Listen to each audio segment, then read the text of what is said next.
వాక్యం వానవలె కురియును, సత్యం పూవలె వికసించును.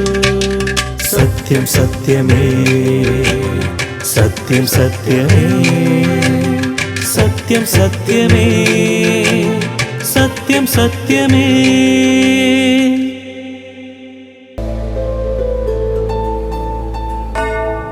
ఎందుకయ్యా అంత త్యాగం, ఇంత ఘోర పాపి కోసం?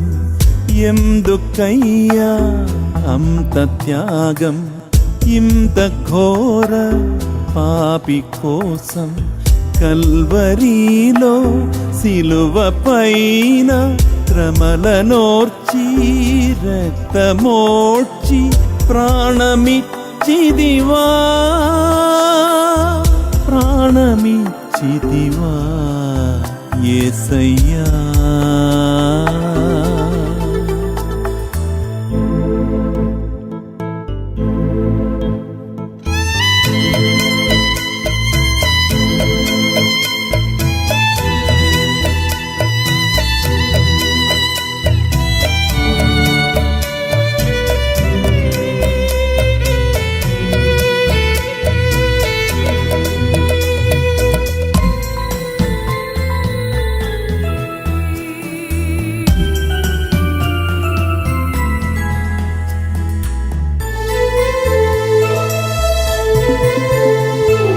భీకర కొరడా దెబ్బలు నాట్యమాడెని దీపుపై, దుష్టులు కఠిన మనసుతో కొట్టిరి కొరడా దెబ్బలు.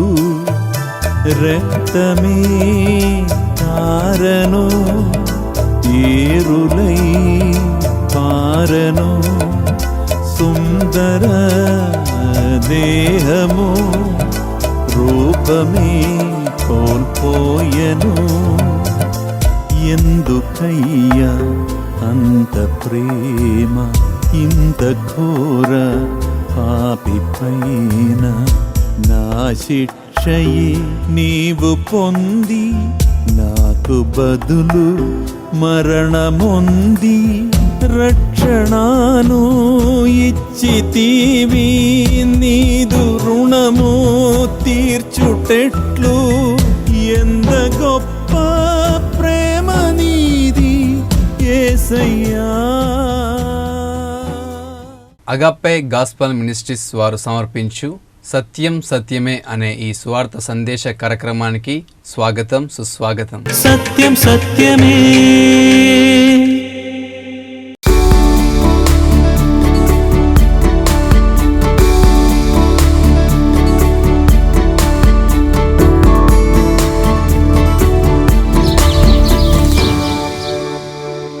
ప్రభునామంలో అందరికీ ప్రేమతో వందనాలు తెలియజేస్తూ ఉన్నాను. మనము ఈరోజు ప్రత్యేకంగా మనిషిని గురించినటువంటి కొన్ని ప్రత్యేకమైన విషయాలు మనం నేర్చుకుందాం. దేవుడు మనిషిని అనగా నిన్ను నన్ను ఏ విధంగా సృష్టించాడు అనే విషయాన్ని మనం గ్రహించాలి. దేవుడు మనం ఆదికాండంలో చూసినట్లయితే మొదటి అధ్యాయంలో తన యొక్క స్వరూపంలో మనల్ని సృష్టించుకున్నట్లుగా మనం చూస్తాం. ఆదికాండం 1వ అధ్యాయము 26 నుంచి 28 వచనాలు మనం చదివినట్లయితే ఈ విధంగా రాయబడ్డది. దేవుడు మన స్వరూపమందు మన పోలిక చొప్పున నరులను చేయుదం, వారు సముద్రపు చేపలను, ఆకాశ పక్షులను, పశువులను, సమస్త భూమిని, భూమి మీద ప్రాకు ప్రతి జంతువును ఏలుదురుగాకనియు పలికెను. దేవుడు తన స్వరూపమందు నరుని సృజించెను. దేవుడు దేవుని స్వరూపమందు వాణ్ణి సృజించెను, స్త్రీనిగాను పురుషునిగాను వాణ్ణి సృజించెను. దేవుడు వారిని ఆశీర్వదించి ఇట్లనెను, మీరు ఫలించి అభివృద్ధి పొంది విస్తరించి భూమిని నిండించి దానిని లోపరుచుకునడి. సముద్రపు చేపలను, ఆకాశ పక్షులను, భూమి మీద ప్రాకు ప్రతి జీవిని ఏలుడని దేవుడు వారితో చెప్పాను. దేవుడు తన యొక్క స్వరూపంలో మనల్ని సృష్టించుకున్నారు. మనము ఈ యొక్క సృష్టి గురించి చూసినట్లయితే ప్రతిదీ, భూమిని, ఆకాశాన్ని, అదేవిధంగా సముద్రంలో ఉన్న జలచర జీవులను, భూమి మీద ఉన్నటువంటి ప్రతి జంతువును, ఆకాశంలో ఉన్నటువంటి ప్రతి పక్షిని దేవుడు తన యొక్క మాట చేత ఈ యొక్క సృష్టిని సృష్టించాడు. అయితే మనిషిని మాత్రం తన యొక్క స్వహస్తాలతో సృష్టించినట్లుగా మనం చూస్తున్నాం. అది కూడా తన యొక్క స్వరూపంలో దేవుడు మనల్ని సృష్టించాడు. అంటే ఒక ప్రత్యేకమైనటువంటి స్పెషల్ ఎఫర్ట్స్ పెట్టి ఆయన యొక్క స్వహస్తములతో ఆయన మనల్ని సృష్టించి ఉన్నాడు. అంటే మనిషి ఎడల ఎంత ఆయన జాగ్రత్త కలిగి ఉన్నాడు, ఈ విషయాలు మనకు అర్థమవుతున్నాయి. అంటే దేవుని స్వరూపంలో మనల్ని సృష్టించాడు అంటే, దేవుని స్వరూపం అంటే ఏంటి?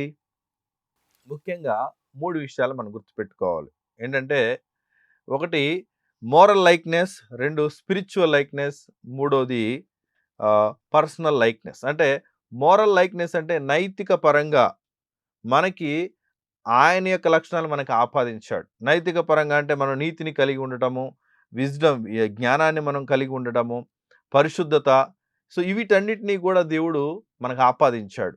ఆయన పోలికలో అంటే ఆయన లక్షణాలని మనకి ఇక్కడ ఆపాదించినట్టుగా మనం చూస్తున్నాం. ఇంకొకటి స్పిరిచువల్ లైక్నెస్ అంటే మనలో ఆత్మను కలిగి ఉన్నాం. ఈ యొక్క ఆత్మను అనుగ్రహించిన దేవుడే. దేవుడు ఆత్మస్వరూపి కాబట్టి ఆ యొక్క పోలికని దేవుడు మనకి ఇచ్చినట్లుగా మనం చూస్తున్నాం. ఇది ప్రాముఖ్యమైన విషయం. తర్వాత చూసినట్లయితే పర్సనల్ లైక్నెస్ అంటే ఆ యొక్క వ్యక్తిత్వానికి సంబంధించినటువంటిది విషయాలను కూడా దేవుడు మనకు ఆపాదించాడు. ఏంటంటే మనకి సెల్ఫ్ కాన్షియస్ ఉంటుంది, మనకి ఒక మనస్సాక్షి అనేది ఉంటుంది, ఒక ఈగో ఫీలింగ్స్ ఉంటాయి, నేను అనేది కూడా మనకు ఉంటుంది. అదేవిధంగా మనకి సెల్ఫ్ డిటర్మినేషన్ అని కూడా అంటారు. లేకపోతే మనకి స్వయంగా మనం ఆలోచించుకొని నిర్ణయాలు తీసుకునేటువంటి తత్వం కానీ, సో ఇంకా మనకి జడ్జ్ చేయడం కానీ, కొన్ని విషయాలని ఇమాజిన్ చేయడం కానీ, సో కొన్ని తయారు చేయడం కానీ, ఎమోషనల్గా కానీ, అదేవిధంగా భావోద్రేకాలను కలిగి ఉండడము, సంతోషాన్ని కలిగి ఉండడము, సో సెల్ఫ్ రెస్పెక్ట్, మనం ఈ యొక్క సృష్టిని చూసి ఆస్వాదించి చాలా బాగుంది అని మనము ప్రతిస్పందించేటువంటి విధానము, ఇవన్నీ కూడా ఈ యొక్క పర్సనల్ లైక్నెస్ అంటే వ్యక్తిత్వపు లక్షణాల కింద మనకి కనిపిస్తూ ఉన్నాయి. వీటన్నింటి కూడా దేవుడు మనకు ఆపాదించాడు. అవును, ఏ జంతువు కానీ, పక్షి కానీ, పశువులు కానీ ఈ విధంగా సృష్టింపబడలేదు. అవి కేవలం దేవుని మాట చేత సృష్టింపబడ్డాయి. కానీ దేవుడు తన యొక్క స్వహస్తాలతో ఆయన యొక్క స్వరూపంలో మనల్ని సృష్టించుకున్నట్లుగా మనం చూస్తున్నాం. అంటే మనిషి పట్ల ఎంత జాగ్రత్త కలిగి ఉన్నాడు, ఎంత కేరింగ్ కలిగి ఉన్నాడో ఒకసారి ఆలోచించుదాం. కాబట్టి ఇప్పుడు మనం మనిషిని గురించి ఆలోచించాల్సిన విషయాలు ఏమిటంటే, మనిషికి ఒక డిగ్నిటీ అనేది ఉన్నది. ఆ విషయాన్ని మనం గ్రహించాలి. ద డిగ్నిటీ ఆఫ్ మ్యాన్ అంటే మనిషి గౌరవింపదగినటువంటి వ్యక్తి. అంతేగాని మనిషి ఏదో కోతి నుంచి వచ్చాడన్నట్టుగా రకరకాల విషయాలు బయట మాట్లాడుతూ ఉంటారు. లేదు, తప్పు. లేకపోతే వేరే జంతువుల నుంచి వచ్చాడన్నట్లుగా ఈ జీవ పరిణామ సిద్ధాంతాన్ని కానీ, రకరకాల ఒపీనియన్స్ కానీ చెప్తూ ఉంటారు. ఇవన్నీ కూడా అబద్ధం, అవన్నీ కూడా కల్పితాలు. దేవుడు మనిషిని తన యొక్క స్వరూపంలో చేసుకున్నాడు. ఇది సత్యమైనటువంటి విషయం. కాబట్టి దీనిని బట్టి మనిషికి విలువ ఉన్నది. మనిషికి ఎందుకు విలువ ఉందంటే, దేవుని యొక్క స్వరూపంలో చేయబడ్డాడు కాబట్టి మనిషికి విలువ ఉన్నది. కాబట్టి మనము నిర్గమాకాండం 20వ అధ్యాయము 13వ వచనంలో అక్కడ 10 ఆజ్ఞలు ఇచ్చినప్పుడు ఆ ఆజ్ఞల్లో ఒక ఆజ్ఞ ఏంటంటే, నీవు నరహత్య చేయరాదు అనే విషయాన్ని ప్రభు చెప్పినట్టుగా మనం చూస్తున్నాం. అంటే మనిషి దేవుని పోలికలో సృష్టింపబడ్డాడు కాబట్టి మనిషిని చంపకూడదు, నరుణ్ణి చంపకూడదు. నరహత్య అది ఘోరమైనటువంటి పాపము కింద దేవుడు పరిగణించాడు. సో దేవుడు మనిషికి ఎంతో విలువనిస్తూ ఉన్నాడు. కానీ మనుషులకి విలువ ఇవ్వట్లేదు, మనుషుల యొక్క విలువను గ్రహించట్లేదు. సో కాబట్టి మనిషి దేవుని స్వరూపంలో సృష్టింపబడ్డాడు కాబట్టి మనిషికి ఒక విలువ ఉన్నది. మనిషికి ఒక విలువ ఉన్నది కాబట్టి మనిషిని చంపకూడదు, నరహత్య చేయరాదు, మనిషిని గౌరవించాలి, రెస్పెక్ట్ చేయాలి. మనుషులకు కొన్ని విలువలను మనం గ్రహించి నడుచుకోవాలి. ఇంకొక విషయం ఏంటంటే, ఆ రెస్పెక్ట్ చేయడం మాత్రమే కాదు, we have to respect all the people. ఏదో మనుషులు కొంతమందిని మనం ఏం చేస్తామంటే, పేదవాళ్ళని ఈ యొక్క సమాజం అనేది తొక్కివేస్తూ ఉంటుంది. పేదవాళ్ళని తొక్కివేసి వాళ్ళని తుడిచివేస్తూ ఉంటుంది ఈ సమాజం. ఈ విషయం అజ్ఞానులైనటువంటి వారు చేస్తున్నటువంటి విషయం. కానీ మనిషి దేవుని పోలికలో సృష్టింపబడ్డాడు కాబట్టి మనిషిని గౌరవించాలి. తన యొక్క సోషల్ స్టేటస్ని బట్టి కాదు, తనకేదో పేరు పలుకుబడి ఇవన్నీ అని కాదు మనిషిని గౌరవించాల్సింది, మనిషికి విలువ ఇవ్వాల్సింది. లేకపోతే తనకి ఎకనామికల్గా స్టేటస్ ఉందని, తనకి డబ్బు బలగం లేకపోతే ఆస్తి ఐశ్వర్యం ఉందని కాదు మనిషిని గౌరవించాల్సింది.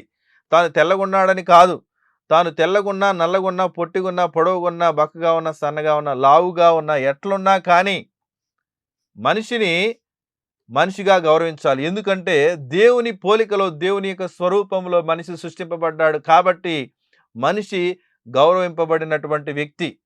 ఆ విషయాన్ని గ్రహించి ఎట్లాంటి వారినైనా కానీ మనం గౌరవించాలనే విషయాన్ని మనము గ్రహించాలి. ఎవరిని కూడా నెగ్లెక్ట్ చేయడానికి వీలు లేదు, దేవుని పోలిక కాబట్టి. ఇంకా మనం చూస్తూ పోయినట్లయితే దేవుడు స్త్రీని పురుషుని చేసినట్లుగా మనం చూస్తూ ఉన్నాం. అంటే స్త్రీ స్త్రీగా ఉండాలని, పురుషుడు పురుషుడిగా ఉండాలని స్త్రీని పురుషుని దేవుడు సృష్టించినట్టుగా మనం చూస్తూ ఉన్నాం. అంతేకాని దేవుడు ఏదో పురుషుని చేసిన తర్వాత స్త్రీ అవసరం కదా అని అప్పుడు ఆలోచించుకొని దేవుడు స్త్రీని చేయలేదండి. దేవుని యొక్క ప్రణాళికలో ముందుగానే స్త్రీ ఉన్నది. సో తన యొక్క చిత్తానుసారంగానే ఆయన సృష్టించాడు. కాబట్టి స్త్రీని పురుషుని దేవుడు సృష్టించడం జరిగింది. వీరిద్దరిని కూడా చక్కగా సృష్టించాడు. అయితే ఇక్కడ విషయం ఏంటంటే, లేకపోతే పురుషుడు ఒక లీడర్షిప్ రోల్ని పెర్ఫామ్ చేయాలని, లీడింగ్ రోల్ని, అదేవిధంగా స్త్రీ ఒక సబ్మిసివ్ రోల్ని పెర్ఫామ్ చేయాలన్నట్లుగా దేవుడు ముందుగానే అది డిజైన్ చేసి అరేంజ్ చేయడం జరిగింది. అయితే ఇక్కడ విషయం ఏంటంటే, స్త్రీ పురుషులు ఇరువురు కూడా దేవుని పోలికలో సృష్టింపబడ్డాడు. పురుషుడు ఒక్కడే కాదు, స్త్రీ కూడా దేవుని పోలికలోనే సృష్టింపబడ్డది. ఆ సత్యాన్ని గ్రహించాలి.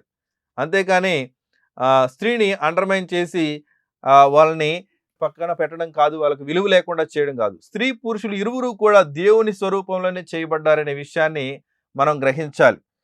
ఇక్కడ మనం ముఖ్యంగా ఇంకొకటి ఏంటంటే, వాళ్ళు దేవుని స్వరూపంలో చేయబడ్డారు అని అంటూ ఉన్నాం. అట్లనే స్త్రీ స్త్రీగా జీవించాలి, పురుషుడు పురుషుడిగా జీవించాలి అనేటువంటి విషయాలని కూడా దేవుడు ముందుగానే చెప్పడం జరిగింది. అందుకనే స్త్రీ పురుషుని వేషం వేసుకోవడానికి వీల్లేదు, పురుషుడు స్త్రీ వేషాన్ని వేసుకోవడానికి వీల్లేదు. వాళ్ళ యొక్క హెయిర్ స్టైల్ కానీ, వస్త్రధారణ కానీ, సో స్త్రీ స్త్రీగానే నడుచుకోవాలి, పురుషుడు పురుషుడిగానే నడుచుకోవాలి. బహుశా మనకి కల్చర్స్ మారొచ్చేమో కానీ పరిస్థితులు ఎలా ఉన్నప్పటికీ కూడా ఆ యొక్క పరిస్థితుల్లో మనము స్త్రీలుగా బతుకుతున్నారా లేకపోతే పురుషులు పురుషుడిగా ఉంటున్నారా లేదని చూసుకోవాలి. ఎందుకంటే దేవుడు నిన్ను పురుషునిగా చేసినందుకు నువ్వు పురుషునిగా సంతోషించాల, దేవుడు నిన్ను స్త్రీగా చేసినందుకు స్త్రీనిగానే నువ్వు ఉండి సంతోషించాల. అంతేకాని స్త్రీ పురుషులుగా మారడం, పురుషులు స్త్రీగా మారడం ఇది దేవునికి అవమానమైనటువంటి పని. సో దేవుడు స్త్రీలుగాను పురుషులుగాను సృష్టించాడు కాబట్టి వారు ఏ స్థాయిలో ఉన్నారో అలా ఉండి దేవుని మహిమపరచాలి. మనం దేవుని పోలికలో ఉన్నాము, దాన్ని బట్టి మనం ఒకరికొకరు విలువ కూడా ఇచ్చుకోవాలనే విషయాన్ని మనం గ్రహించాలి. అయితే ఇక్కడ విషయం ఏంటంటే, దేవుడు ఇంత అద్భుతంగా మనిషిని సృష్టించి ఇన్ని విలువలను ఇచ్చి మనిషికి ఒక గౌరవాన్ని ఇచ్చి ఒక స్థానంలో ఉంచి ఆయన యొక్క స్వరూపంలో చేసుకున్న తర్వాత మనిషి పడిపోయాడు. మనం ఆదికాండం 3వ అధ్యాయం 6వ వచనంలో మనం చదివినట్లయితే అక్కడ అవ్వ తప్పు చేసినట్లుగా మనం చూస్తాం.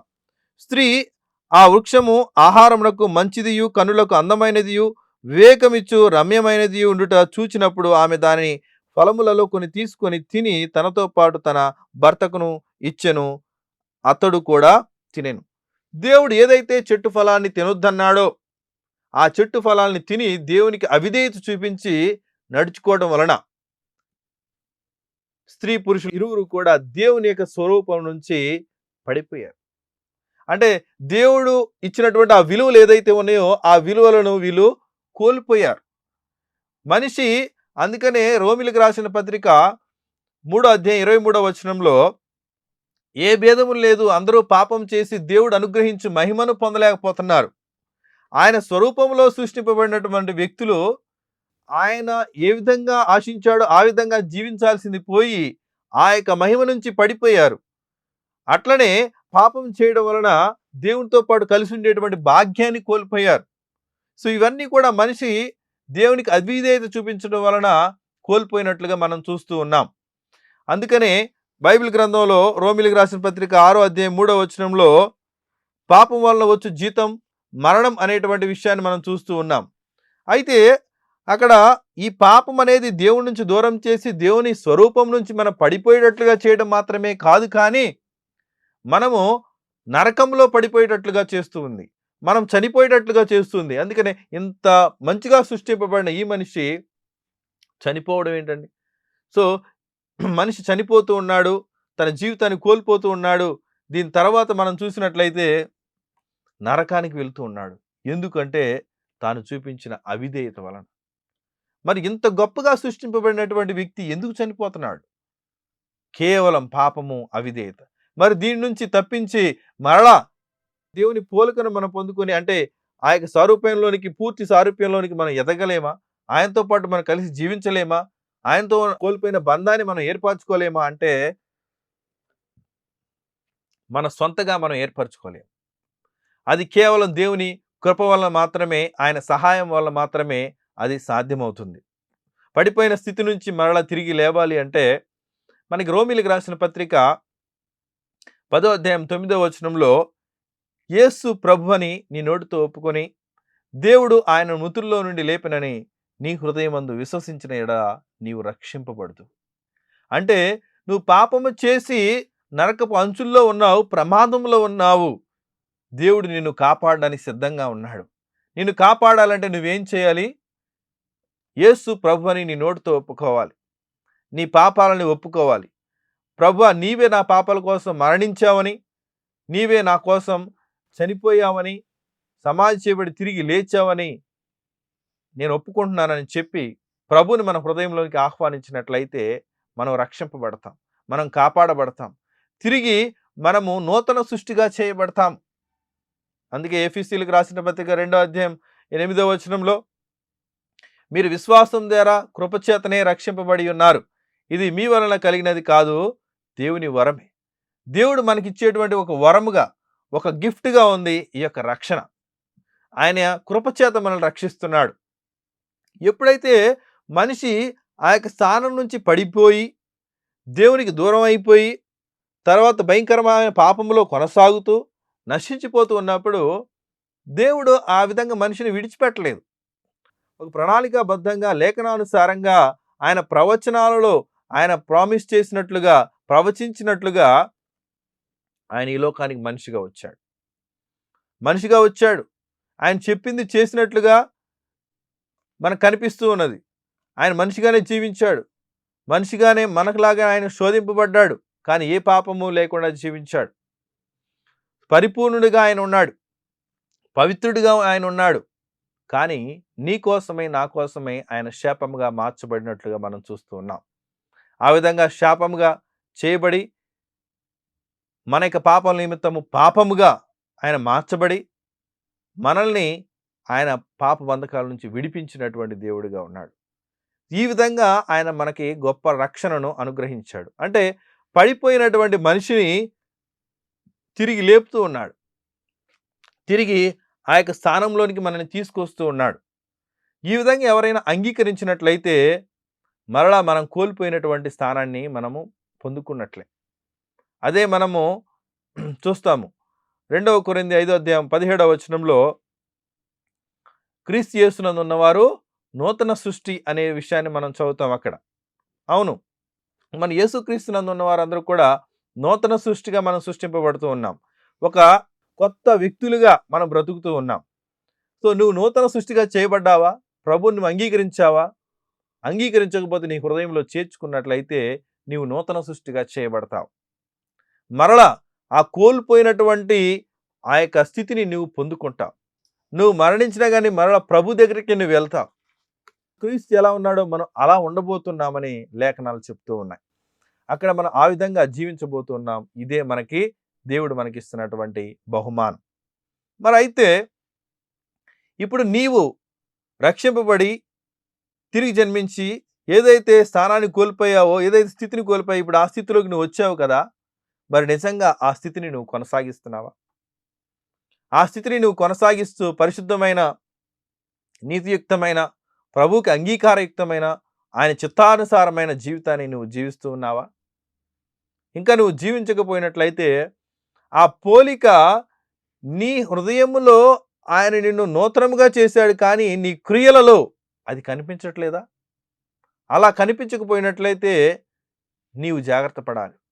నిన్ను నువ్వు సరిచేసుకోవాలి. నేను క్రైస్తవుని, నేను దేవుని నమ్ముకున్నాను, నేను రక్షింపబడ్డాను, నేను బాప్తీసం తీసుకున్నాను అని చెబుతూ ఇంకా పాపంలో కొనసాగుతూ ఉన్నావా?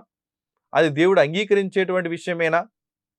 ఒకసారి నిన్ను నువ్వు సరి చేసుకోవాలి. అందుకనే మనం ఏం చేయాలి అంటే, నూతనంగా జన్మించిన వ్యక్తులు, ఇంకా ఆత్మీయంగా ఎదుగుతున్న వ్యక్తులు బలహీనం అవుతున్నప్పుడు గ్రహించాల్సిన విషయము, మనము దేవుని వాక్యాన్ని ధ్యానించాలి. వాక్యం అనేటువంటి పాలను మనం ఆపేక్షించాలి.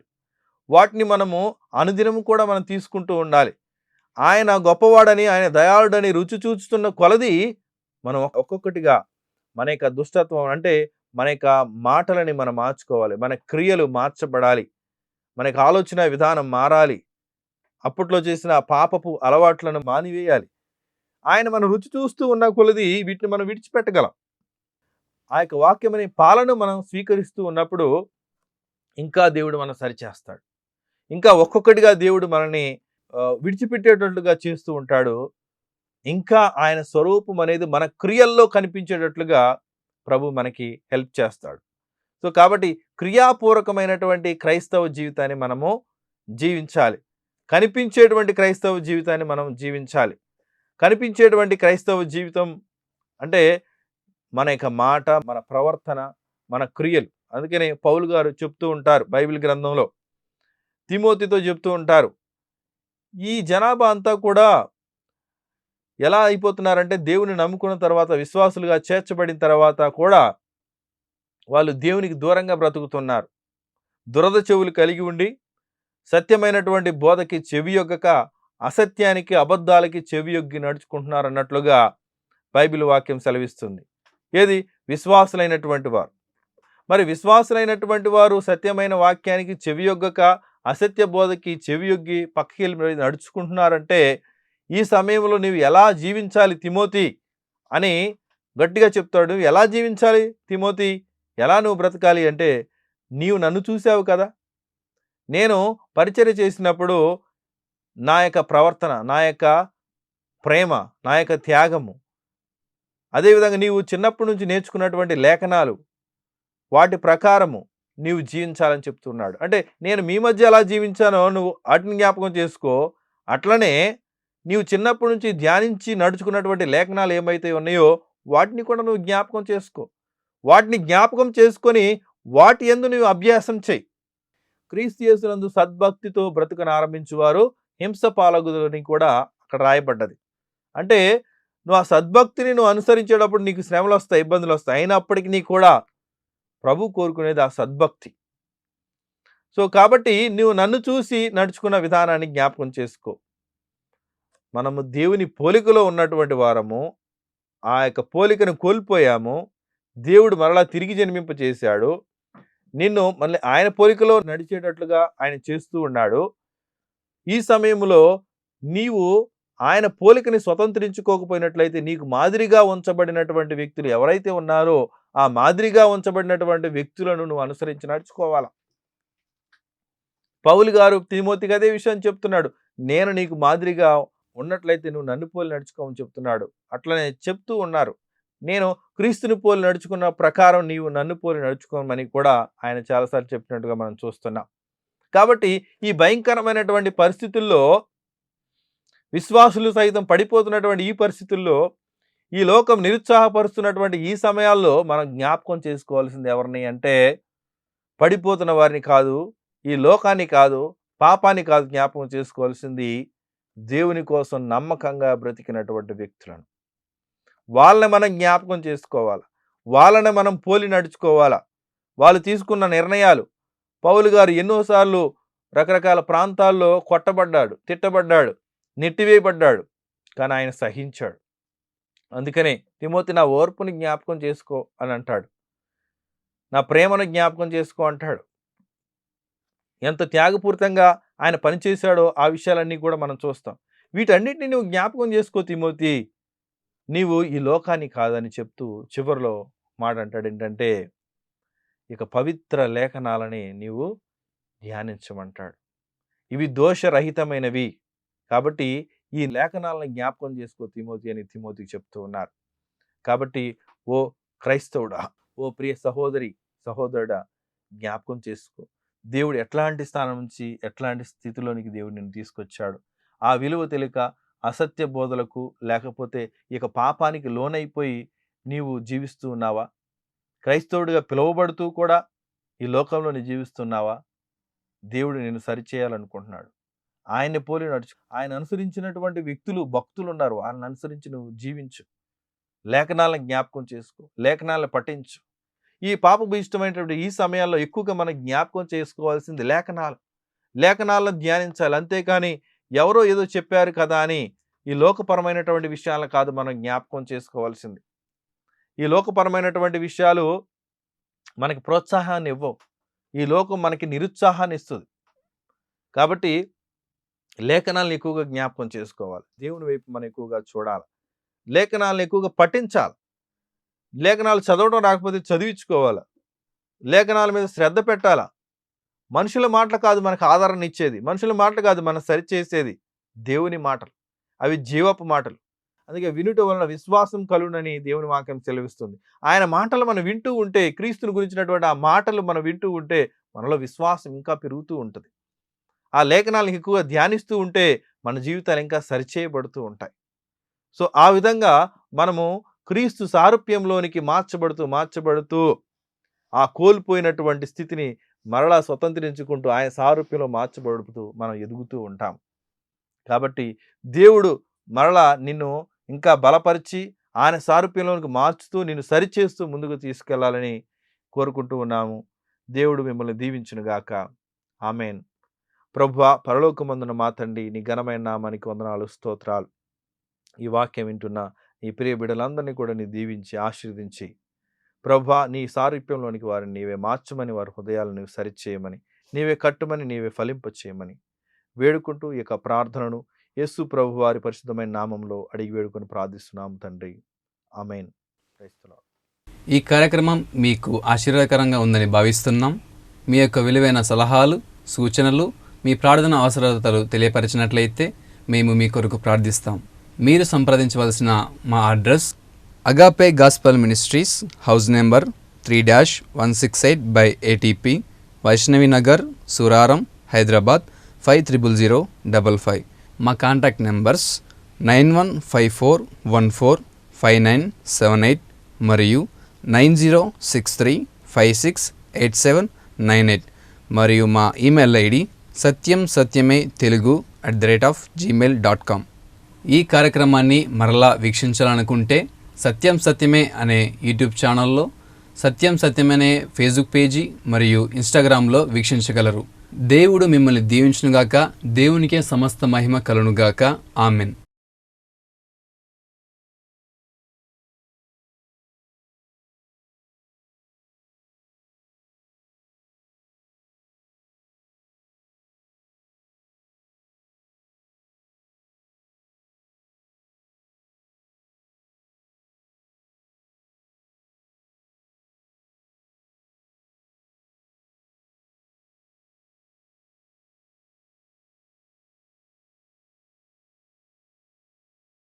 సత్యం సత్యమే.